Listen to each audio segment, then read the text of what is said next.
భారతదేశంలోనే ఏకలవ్య మహారాజ్ జయంతి సందర్భంగా గిరిజన కుటుంబాలలో ఆయన పుట్టి గిరిజనులకు ఎంతో మేలు చేసినటువంటి ఏకలవ్య మహారాజ్గా పేరు ప్రఖ్యాతలు గడించినటువంటి వ్యక్తి.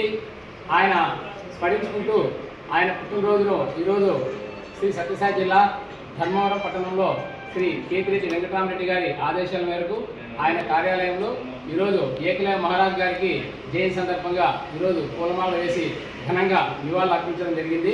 కావున ఈ సందర్భంగా గిరిజన కుటుంబాలలో ఒక వెలుగు నింపినటువంటి మహోన్నతమైన వ్యక్తి ఎవరైనా ఉన్నారంటే ఒక ఏకలవ్య మహారాజ్ గారే అని గర్వంగా చెప్పుకోగలం.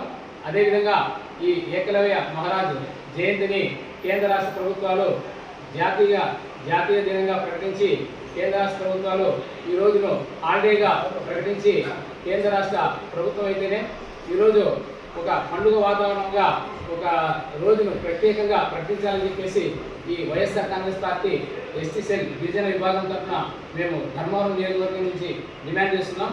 అదేవిధంగా గిరిజన కుటుంబాలకు ఎంతో మేలు చేసినటువంటి మా వైఎస్ రాజశేఖర రెడ్డి గారు అయితేనే కీర్తి చేసుడు.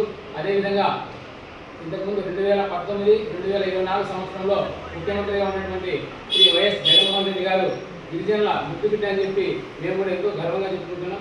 కావున ఈ సందర్భంగా ఈరోజు ఏకలవ్య మహారాజ్ గారికి జయంతి సందర్భంగా శుభాభినందనలు తెలియజేస్తున్నాం. ఏకలవ్య మహారాజ్ గారికి, ఏకలవ్య మహారాజ్ గారికి కొనసాగిద్దాం ఏకలవ్య మహారాజ్ గారి ఆశయాలను, కొనసాగిద్దాం ఏకలవ్య మహారాజ్ గారి ఆశయాలను.